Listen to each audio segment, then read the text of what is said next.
So thank you very much for coming.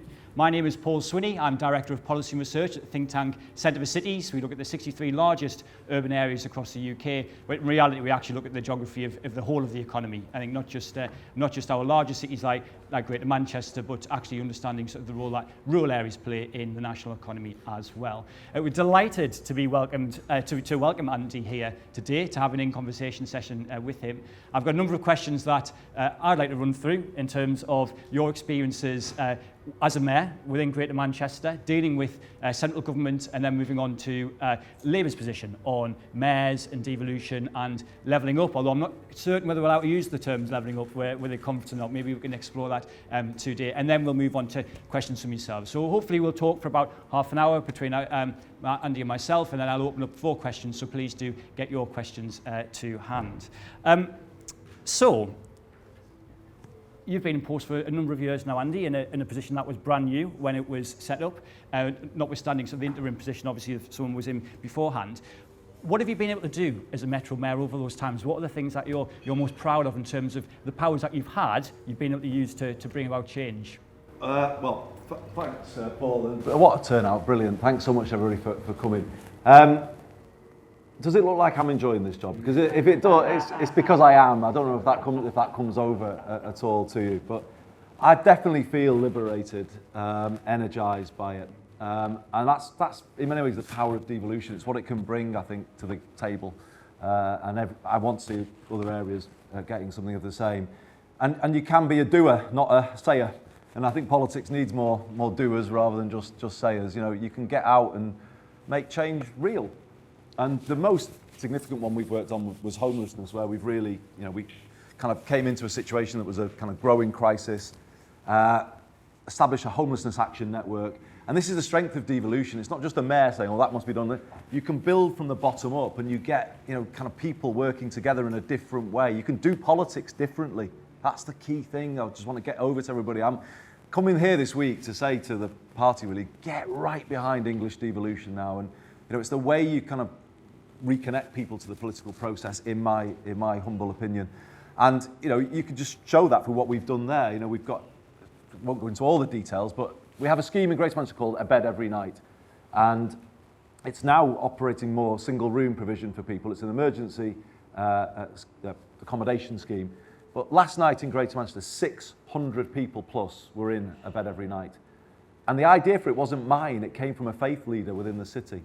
And that's different, isn't it? Where you take people's ideas and you can put them quickly into effect, and everybody can kind of build the response together. That's just great, really, in terms of enabling people to improve the places where they live. We've got a free bus pass for 16 to 18s, and it was the young people that designed it. They built the whole thing and added the opportunities to it that they wanted to see. So this is kind of what's beginning to happen. And I would say the thing for the skeptics in the room, if you start politics from a place-first approach, that's a better starting point, because place is a unifying kind of force, isn't it? Everyone cares about their place, however they vote. And I know in Greater Manchester, people who vote for other political parties have given me their vote at the mayoral election. Therefore, place first, not party first, has got to be the kind of thing. But when you start from a place-first approach, it's amazing, actually, how people begin to buy in and everyone kind of starts to work together. And Greater Manchester's got that anyway. There's a buy-in to the place and what it's all about, and that is the power of devolution. And the more we work at this, the more it will come through, and the more dividends it will bring. Yes, definitely. And I think the role of convener is a big thing around mayors. I think we do talk a lot about what extra powers do we want, and we'll definitely come on to that. But there's a lot of powers that are there already in terms of as almost sort of using the force to sort of direct people, almost, to use a Star Wars reference. I think one of the things that clearly, you're very high profile at a national level, but actually I think using that profile locally in terms of what you've been doing around buses recently and some of the videos that you've been doing. Can you tell us a little bit about how you're using your powers to go about changing transport at the local level? Because that's a big thing that people use every day. Yeah, absolutely. So I got a bit of an intake of breath in the last meeting when I said the cost of a single bus ticket in Greater Manchester. Does everyone know that it's over £4 in parts of Greater Manchester for us? Yeah. I heard somebody go, what? I think, yeah. I mean, I keep coming back and back to this. That inequality is really outrageous. It's £1.55 for a single bus journey in London. And if you only use the buses in a day travelling around London, you won't pay more than £4.65. And it's a massively better system, massively better than anywhere else in England. And the question I keep saying is, why can't we all have London level fares? Because if we did, that would be real levelling up, because you connect people to jobs and opportunity and leisure activity. You know, you would give people a better life, actually, if we all had London level fares. Why is public transport more expensive in the poorest parts of the country? Or sorry, non-existent sometimes in some of the poorest parts of the country. So I'm really on a bit of a mission with this, and I did the video to show people that it's not just the cost. When I did my journey from Middleton to Media City, it's not just the cost of that bus ticket to get to the city centre Manchester. When I then get on the tram, it doesn't recognise me like the Oyster system, that I'm a person that's made a journey from, and then you pay again. And, and everything has to go into the city and out because the buses try and compete with the tram. So, to cut a long story short, I think transport is, if you start with transport, that's the good place to start for levelling up. I have taken the decision to bring buses back under public control. And that is the precursor to build a London-style public transport system. And when the government comes to Manchester next week, I'm going to put on the table a constructive proposal, a levelling up deal that has a London-style public transport system at its heart. Because if we had that same level of fares, honestly, I just think it would change a huge number of lives in our city region. Yeah, fantastic. And you touched on something there which I think is quite important in terms of the powers that London's been afforded for at least 20 years and certainly longer in terms of bus franchising in particular. And yet I think we have a lot of discussions at the local and national level about distribution of funding, but we don't really seem to have the same discussions about the unequal nature of distribution of power between London and elsewhere in the country. And clearly, the creation of your position is a move to change that. And yet, I think in your opening remarks as well, there's clearly some reticence within the Labour Party, never mind more generally in terms of other places fighting to have more devolution. Why is it, do you think, that that perhaps places haven't been shouting so loudly about, I think, what is actually an imbalance, if not an injustice, about all those powers that London's been afforded over the last 20 or 30 years that other places haven't? I think it's work in progress, but I keep saying I want Labour to much more wholeheartedly embrace English devolution, because I think it's got so much, not to offer us just from a party point of view, for people to close some of the inequalities across the country. I would say in Greater Manchester, we're using devolution to roll back the 1980s. Buses under public control, building council housing for the first time properly in a long time. We're fixing things that Westminster has never fixed. And that, I think, is the thing. But those are policies that people in all places want, I think. So I don't want things to stay as they are and Manchester to have all of the kind of hold on all of this. We do not want to be the London of the North. Therefore, I want to work quite hard for other places to get devolution deals. We all won't have the same at any given time because every place is on a slightly different sort of path. But we all should be working towards a path towards greater devolution. Yes. And I think that is absolutely the way to go. And I think what I'm kind of noticing is, well, obviously London, with 20 years as a mayor, has been successful. Things have improved in London. So why wouldn't that work elsewhere? And I keep saying, really, if you back all English cities outside of London with the same funding and the same powers, they will succeed as well. We'll have a more balanced, more productive economy. And the country as a whole will be a happier place than it has been in recent times. Yeah.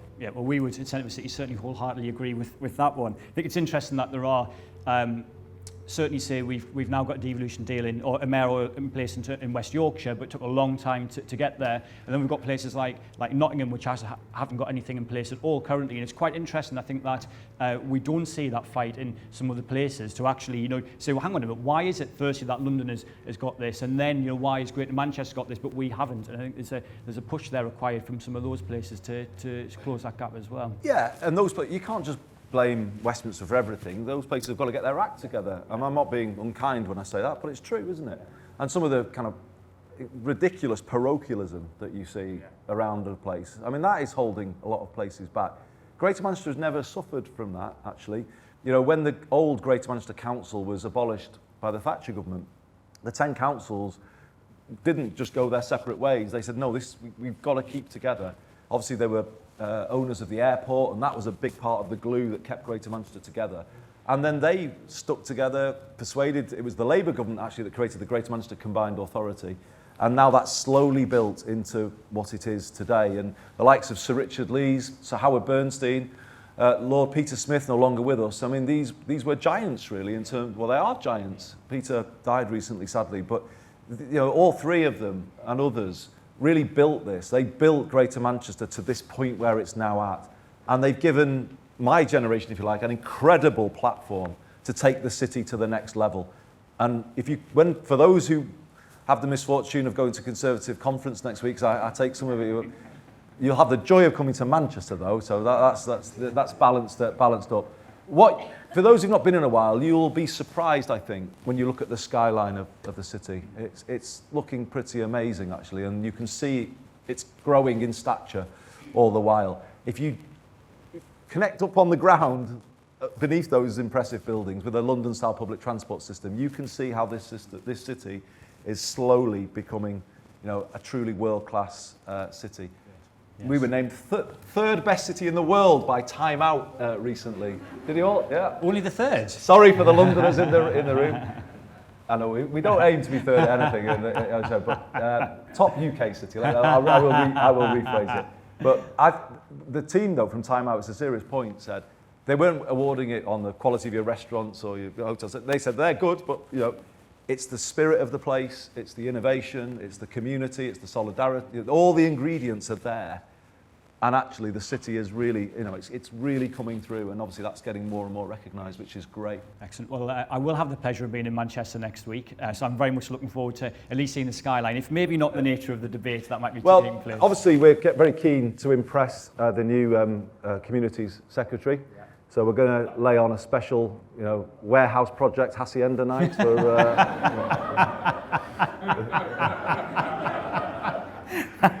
We're trying our best to, you know, really roll out the best that Manchester can offer. Yeah, 24-hour party people, you know. He's experienced the rest, now try the best. That's, exactly. That's the message. Aberdeen's good, but you know. You touched a bit on parochialism there as well. Obviously, there's been certainly in sort of thinking about the divides across the country, there's been a lot of debate about which has pitched cities versus towns in recent years, which I don't think is especially helpful and is probably infused within the levelling up debate as well. And what's your take on that? Yeah, it's a bit of a problem for your organisation, isn't it, in that people kind of criticise you for being, you know, only about cities. And I've heard you push back on that, Paul and Andrew, and rightly, because let's not, we keep being divided, don't we? You're either this or you're that. You know, when did life become like that? Is it social media that makes it like that? I don't know. You know, you've got to be black or white, this or that. You've got to be both, surely, and you've got to prove that both can prosper together. Is surely the thing, isn't it? So the best example I can give to you all of that is what's happening in Stockport. Yeah. Stockport has the first mayoral development corporation in the country that's focused on a town. You know, often these vehicles are used for sort of former industrial sites very successfully. We're the first to take a mayoral development corporation to a town. And if you picture Stockport, for those of you who know it, underneath those famous railway arches in the middle, there is an amazing plan emerging, led by Lord Kerslake, which tells you something about how interesting he sees it, for 3,500 homes in town centre Stockport, replacing sort of old retail or employment space. We're rebuilding Stockport Interchange, green space on top of it. Chris Boardman is putting in fantastic cycling and walking infrastructure. The leader of Stockport Council calls it the newest, greenest, coolest, which causes a little bit of friction with neighbours Manchester, that Stockport is claiming to be the coolest borough in Greater Manchester. But they put it slightly differently. Elise Wilson says, Stockport's becoming Brooklyn to Manchester's New York. And the thing is, yeah, she does. Are you buying it? Yeah, people are buying that as well. It's like, yeah, good. But the point is, if you live in Stockport, you know, the West Coast Main Line will deliver you into city centre Manchester within 8 minutes. And the council are saying city centre living in Stockport, but a fraction of the cost of city centre living, and it's working. It absolutely is working. And we think that can work more broadly across Greater Manchester. So Middleton is in my sights, going north. You know, we want to do something about, we have our own north-south divide in Greater Manchester, being honest, and we need to do more for the north of Greater Manchester. And Middleton very much, with the Metrolink going out there, we want to see, you know, a mayoral development corporation there, which we think could have the same effect. And this is interesting because this starts to solve it starts to define levelling up. It starts to show how you can revitalise an English town, a proud town, and how you can link town and city together, and both can prosper. And interesting within the area that you cover, obviously, you know, Manchester sits at the heart of that, but there are a number of places that people would associate as being towns that sit under your jurisdiction as well, like Oldham, Bury, etc. And that seems to get lost a little bit in the narrative. Yeah, sometimes we work hard. Yes, I always say, I get called the mayor of Manchester all the time, and I say, no, great, you know, I absolutely. But things are changing, actually, and this is that parochialism point. I'm going to come back to that, because I was the MP for Lee for 16 years, which is, you know, a Greater Manchester town, but I never got a letter from one of my former constituents that said anything other than Lee Lanks on the envelope, because I think there's a certain sort of demographic that writes to MPs, and they tend to be of the slightly older range, and the slightly older range would always say Lee Lanks, no question about it.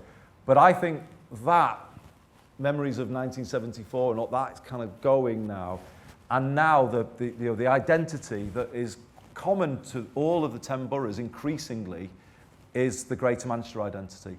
Anybody under 50, I would say, is buying in to the Greater Manchester identity, and they like what it stands for. You know, when the terrible atrocity happened at the Manchester Arena, the B symbol, which was a Manchester symbol, but kind of came through everywhere, everyone, you know, the 10 boroughs obviously very much together.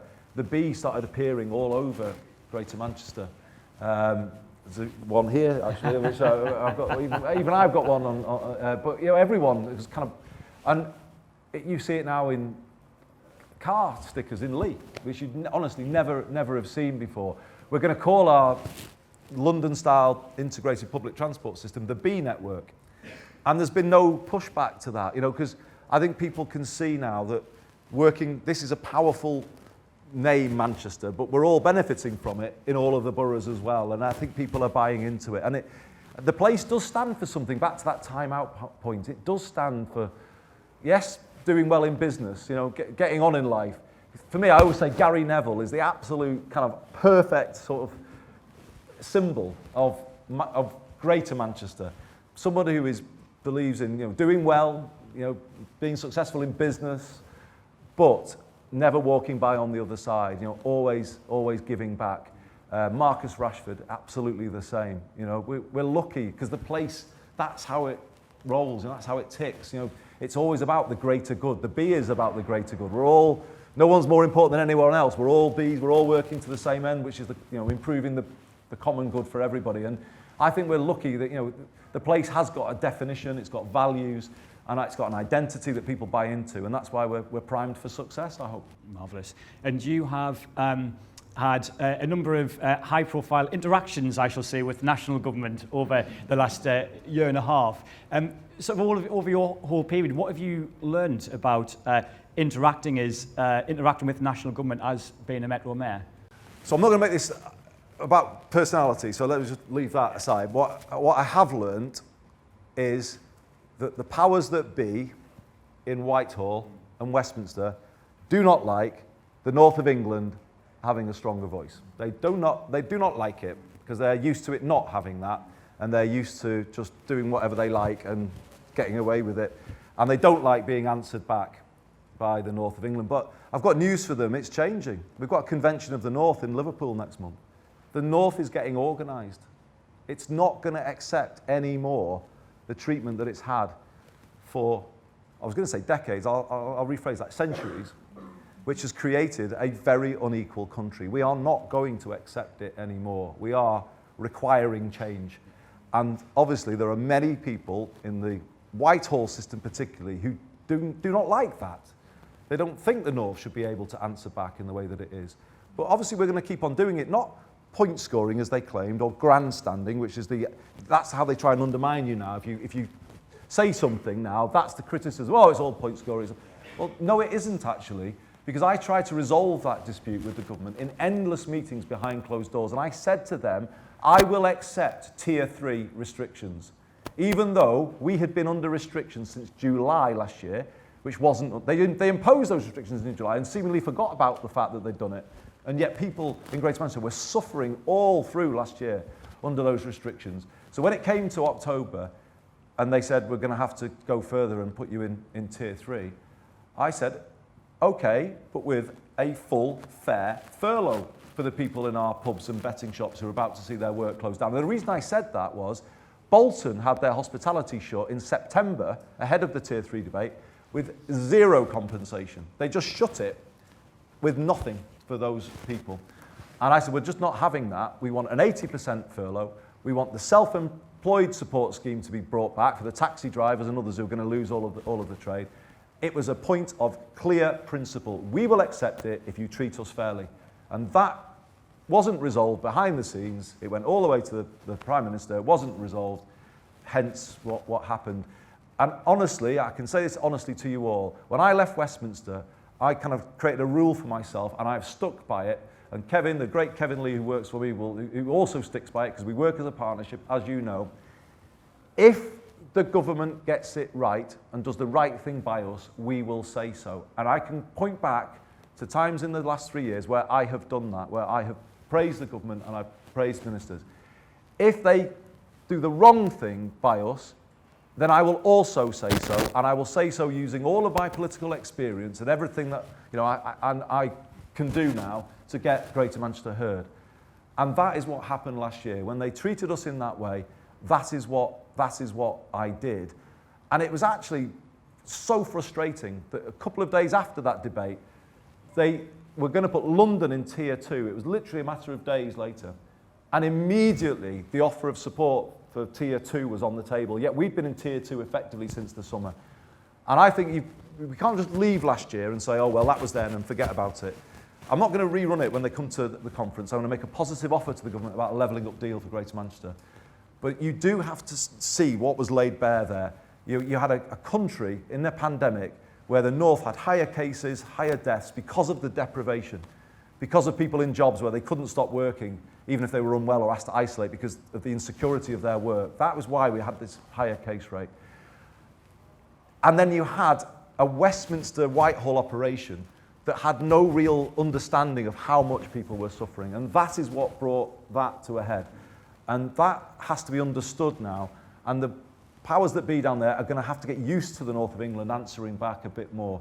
And when we say it's not right, you're treating us as second class, being challenged and being made to change it. And that is, I hope, one of the changes that comes out of this pandemic. And I think it was certainly very interesting as well to see the platform that you had as Metro Mayor to be able to communicate some of that as well. And that if we were to have a pandemic that had run, say, in 2006, I don't feel that there would have been that pushback in the same way from the North of England. Was that something you would agree with?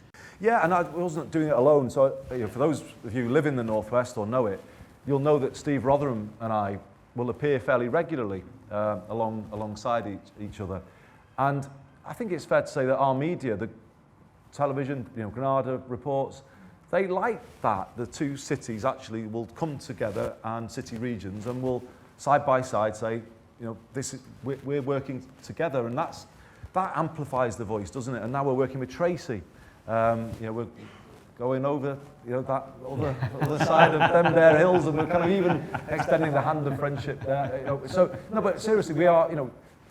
If you do that, I've noticed how people in our part of the world really respond to it, because it gives a voice that's never really been there actually for the North, and we've just got to keep building it. We've got to keep working on it, building it.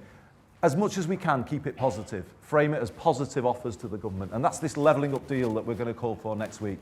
We will build a London-style public transport system by 2024 with London-level fares. We will remove 1 million tonnes of carbon from the Greater Manchester economy. We will retrofit over 12,000 domestic properties.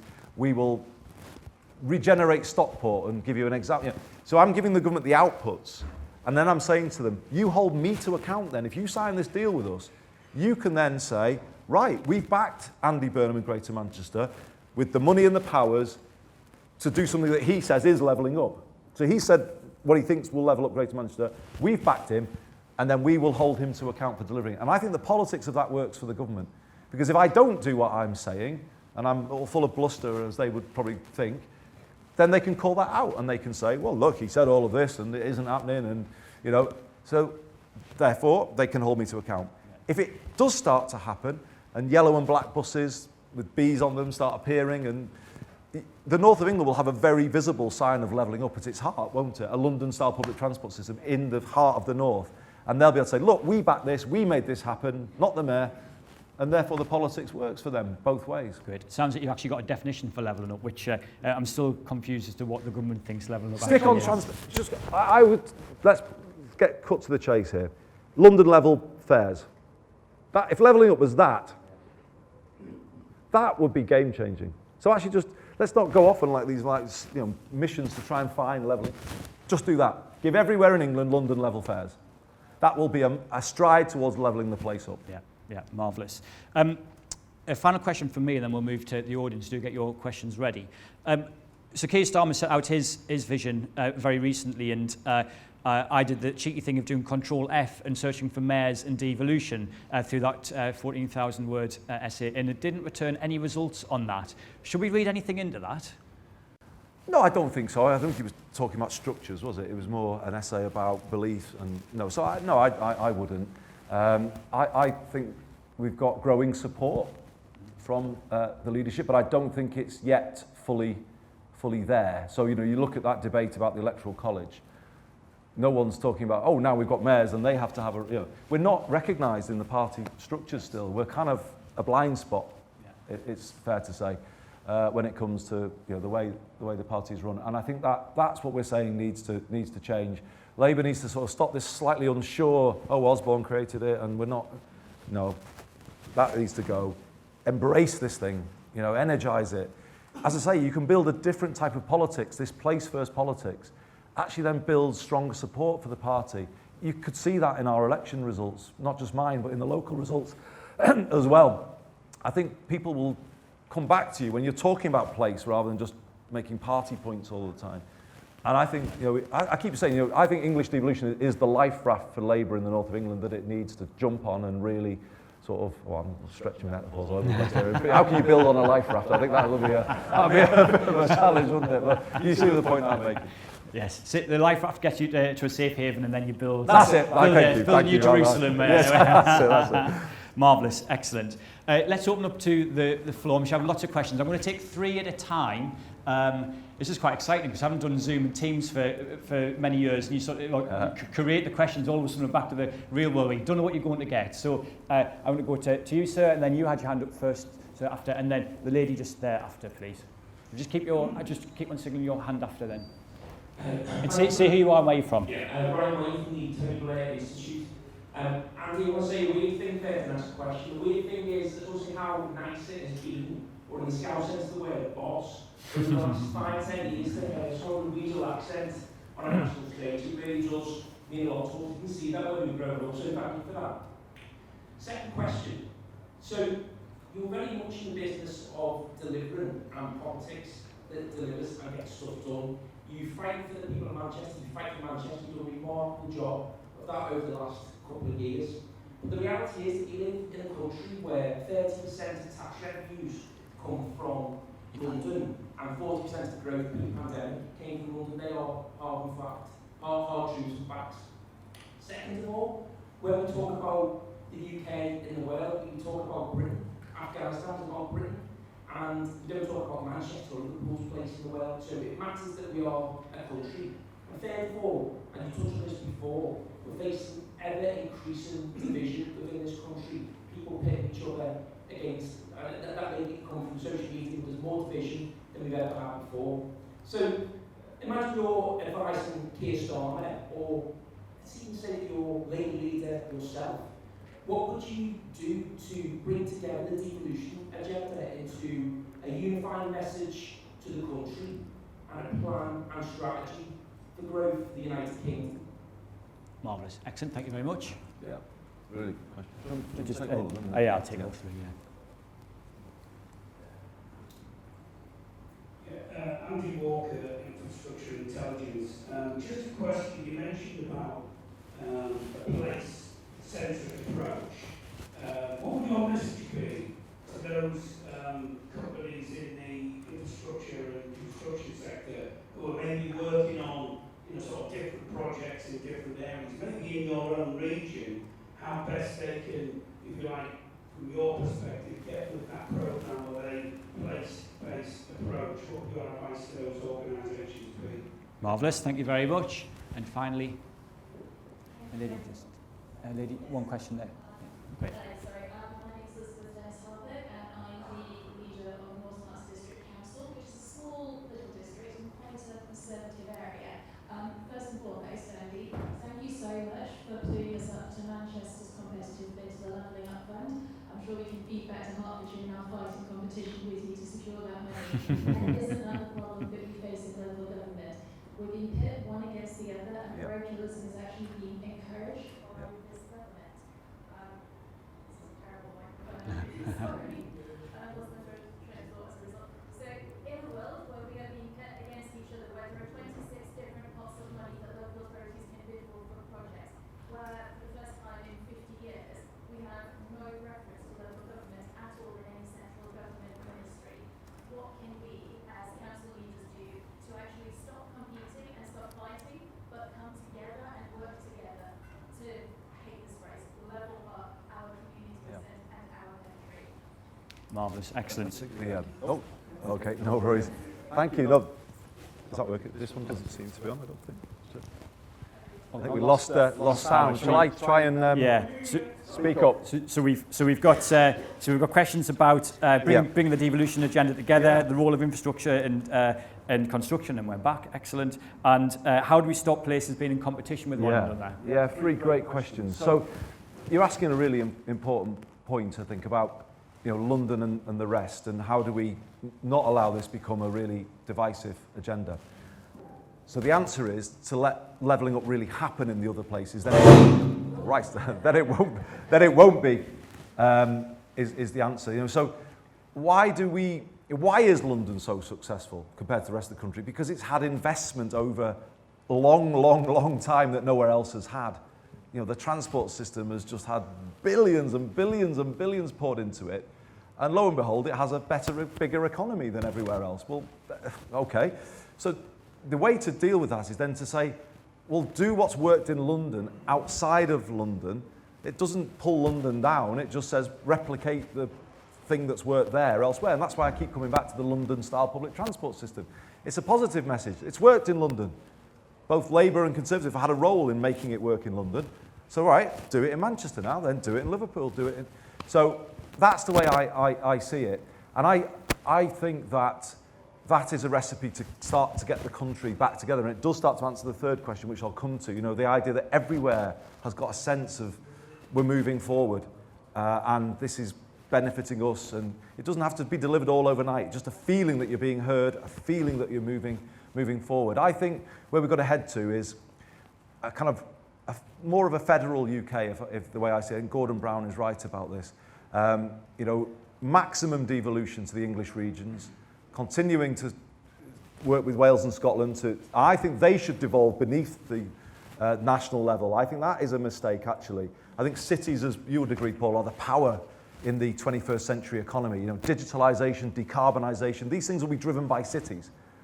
And you've got to free cities up, empower cities to drive things from the bottom up. And I think Scottish cities are going to be left behind here when you're kind of hoovering power up to the national level. That is a form of devolution I don't think that works in the long run. So get it right down to all parts of the UK. Reform, so maximum devolution, reform the House of Lords as a Senate of the nations and regions, so there was equal representation for everybody in there. And I personally have come around to a proportional representation approach for the Commons, where it's a more regional approach. Rewire the country to support levelling up is, I think, so yes, the money, but it's got to be more than that. Bake in levelling up into the way we run things, and then I think we'll keep together as a United Kingdom, which is something I strongly support. What can the construction industry do? I think you answered your own question. Think place-based, not project-based, I think is the answer. Help us level up. So network with other companies and sort of develop visions for the towns we're not looking at yet. Come to us and say, Farmworth in Bolton, they want levelling up. Well, we've got a plan for, because 5 of us have come together, we've developed a place-based. That, I think, is what the industry needs to do. Think more placemaking than just individual schemes, and I think that will then go with the grain of what we're trying to achieve. And the third point about parochialism, it's a really important one. These funds that have been set up waste everyone's time, don't they? Everyone's bidding and everyone's all the bureaucracy of that. But it almost like entrenches Whitehall over the system. Oh, we like you, but we don't like you, and all of that. And towns are good, cities we're not. So, all of that is what comes out of that type of process. And Jen Williams from the MEN is here and written about the politics of all of that. How can anyone explain to me how Canterbury, nothing against Canterbury, by the way, Canterbury and Richmond, North Yorkshire, have a higher banding for the Levelling Up Fund than Salford? Has anybody got? I'm sure there's deprivation in those parts of the country, but higher than Salford? So you start to think, and the thing is this, I think you're making such an important point. However you voted, Brexit has divided this country. Wherever you live, COVID, I'm afraid, has divided this country. If they carry on the path that you're correctly sort of calling out, levelling up will divide this country. Because some will win and they will lose. It's surely got to be about need. Go to the places that most need it. Go to the places actually hit hardest by the pandemic. That's where you should start with levelling up. And start with people, not with infrastructure. Don't just put 20 quid back on universal credit. Start thinking about a universal basic income. Start thinking about the guarantee of a good, secure home as a human right in UK law. Those kind of things would level up, actually, and start in the areas that have been hardest hit. If you look at a map of COVID, in terms of the places that have been hardest hit, those same places would have been hardest hit by Spanish flu, hardest hit in the 19th century by all the other things happening then. This is entrenched deprivation in parts of England. And that, it should be evidence-driven, level up where it is most needed, but give everywhere a bit of a benefit of it. And actually, there's a bit of a kind of real terrible sleight of hand about some of this levelling up stuff. We're giving this money for this sort of small projects. There is the parochialism and the division that you correctly point out. But actually, they're giving local government bits of money back for things that it used to be able to afford to do anyway, like build a leisure centre or, and that's the sort of the nonsense of it. We'll give you a small bit of back of what we cut from you, and we're going to call it levelling up, and you're all going to queue and plead for it. It's like, it's a bit unbelievable what's been done so far. Yeah, marvellous, excellent. Another round of questions. So lady here, and then lady there, and then I shall go for the gentleman there, please.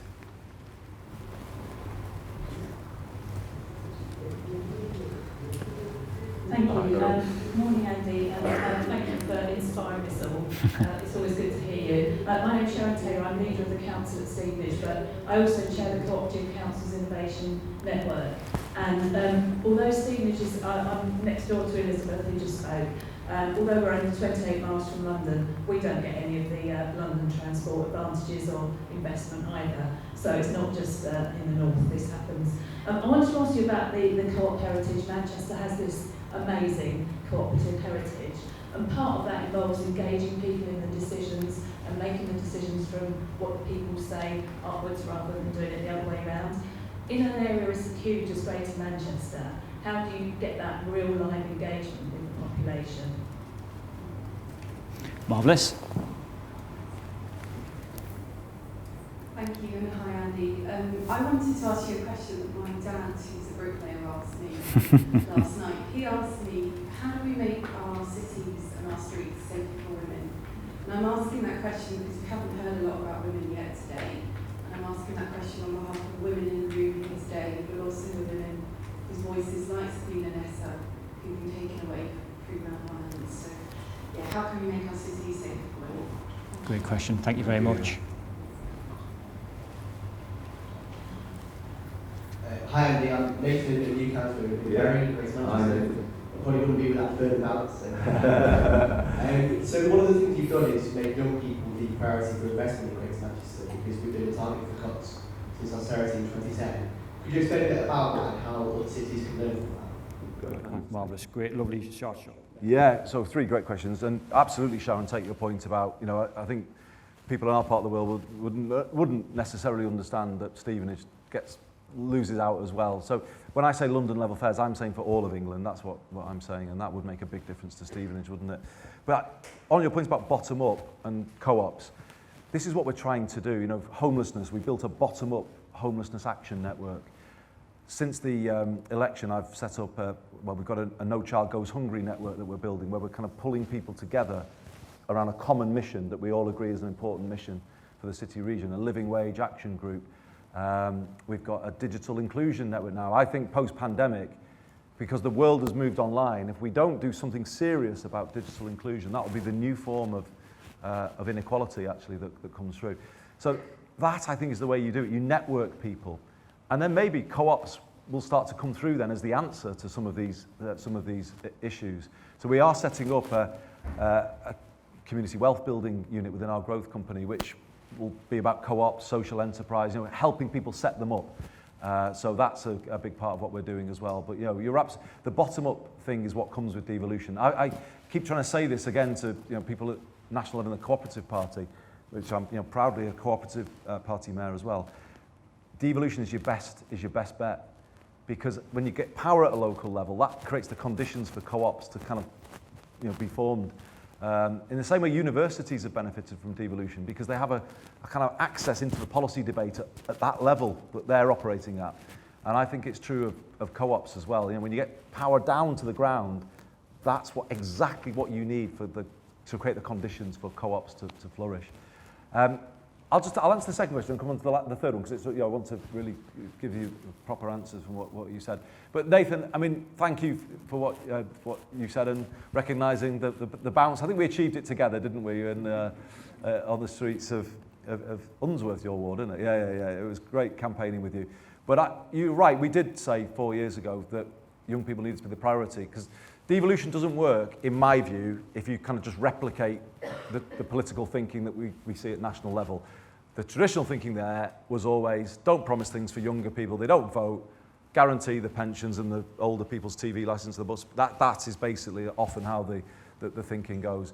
And for me, devolution is about doing things differently, doing the right things and doing things, changing things where necessary. And that's why we focused on young people with the free bus pass for 16 to 18s. And honestly, for those of you who've not followed it, you want to see how something as simple as that changes lives, and it is changing lives. Young people in Greater Manchester can now go to the college or school of their choice post-16, rather than what they could afford. You know, that's massive. People can get to jobs and apprenticeships in Media City or other parts of the city that they couldn't have got to before. You know, simple things actually make a massive difference. And I would say to everyone, look at free travel for bus travel for 16 to 18s, because the societal benefits are big once you start to multiply it out. But I think we've got to keep building it, Nathan. We are looking at a young person's guarantee. We've created what I used to call a UCAS style system for apprenticeships. So GMAX is that system, Greater Manchester Apprenticeships and Career Service. And what we're trying to do is create one place for our young people to go where they can see all of the work-related opportunity in Greater Manchester, and they know they've got that bus pass to get them there. And that is what we're trying to do, lift aspiration. Our job is, we're only starting. We've still a system where young people growing up in the 10 or the 8 boroughs outside the city will look at the skyscrapers and think, that's a different land, that's not, I can't work there. And Greater Manchester will be firing on all cylinders when kids are growing up, in your ward and elsewhere, where they look at the city and they feel excited, I can work there, I will walk into those skyscrapers. At the moment, we're bringing people in from outside to work in our amazing new places. And I think the city will really fulfill its potential when everyone growing up there has a sense that they can achieve and work, and we don't have the situation where young people have to go to London to further their career ambitions, as I had to do in the early 1990s. And we're on a journey towards that, but long way to go, but young people will continue to be a massive focus. And you asked such an important question, and as I say, I wanted just to give it the answer it deserves. I mean, it was really notable that the murder last week didn't get the same coverage, did it? And that's, you know, the issue burns. Then it's almost like it's not an issue anymore. But if we go back to when Sarah Everard was murdered, rightly it was, and everyone was kind of saying, well, you know, what's going to change here?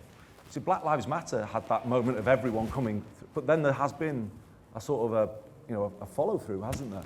Whereas I don't think that has happened with women's and girls' safety and violence against women and girls. And we all have to question why. You know, it needs to become an issue at that same scale we're always talking about. So what are we doing will be, you know, is your question. The Greater Manchester Combined Authority passed a gender-based violence strategy on Friday. It's a product of a lot of deep consultation within the city region. And I'm just going to mention one thing that is in it that answers what you said, which is recognising that the problem does start with men and boys. That is where the problem is. And it is about behaviours, isn't it?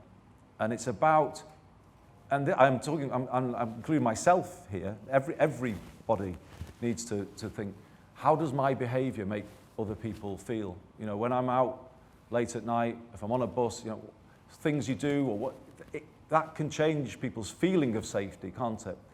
And I don't think we've ever really had that type of conversation with boys or men. In my lifetime, I can't remember it. And this can't be a moment where we kind of lose that. It kind of came through, didn't it, for the first time, I think, when, you know, Sarah was tragically murdered. But the conversation can't end. So the answer is we will be bringing forward a campaign that I will lead that is very much focused on young men and boys, older men, all men in Greater Manchester, to say we need to, all of us, take care of our behaviour, basically, so that we increase everybody's sense of safety. And you know, that will come forward soon. But this conversation cannot stop. It can't even be paused. It needs to carry on with the same intensity as we saw earlier this year. So I hope that answers the question. But it is, you know, that is the scale of the challenge. It's changing the way people think, changing the way people communicate, and without all of the other practical things you could do, nothing will change unless we start there. Excellent. Thank you very much. So we're almost at the end now, almost at the witching hour. I'm going to ask you one final question. So there's a levelling up white paper which is allegedly due very, very soon from the government. On a scale of 1 to 10, how confident are you that it's going to have something of substance within it? Oh, God. I think it's a 4 or a 5, I guess, at the moment. This is why we're putting forward this levelling up deal. And I just want to just finish, if I could, on this. Yes, you know, please, yes. We've really thought carefully about this. This is not a sort of a glib line just to throw out there at a conference. We've done a lot of thinking about where Greater Manchester is at and what we could now realistically do if we were supported by the government, and what we could deliver back to UK PLC, if you like, if we were supported. I think if the government buys into it, it's going to move the whole thing in a better direction, because then you'll have national level supporting areas to level themselves up, but then holding those areas to account to make sure they spend the money properly. And I think it will take levelling up from a kind of frustrating sort of place where the debate is currently at. And I would say to them, if they sign that deal with us, that template can then be taken to the Leeds City region, to Liverpool City region and elsewhere. And you know, it then becomes a sort of, you're operationalising, if you like, the delivery of levelling up. And I just hope they will buy in. And when I want my night out with Mr. Gove, I'll be lobbying him very heavily. Sounds like the perfect time to meet the room as well. Super. Andy, that was fantastic. Thank you very much. I hope everybody else in the audience enjoyed that as much as I did. Thank you. Good, Cheers. Thank you very much. Thank you.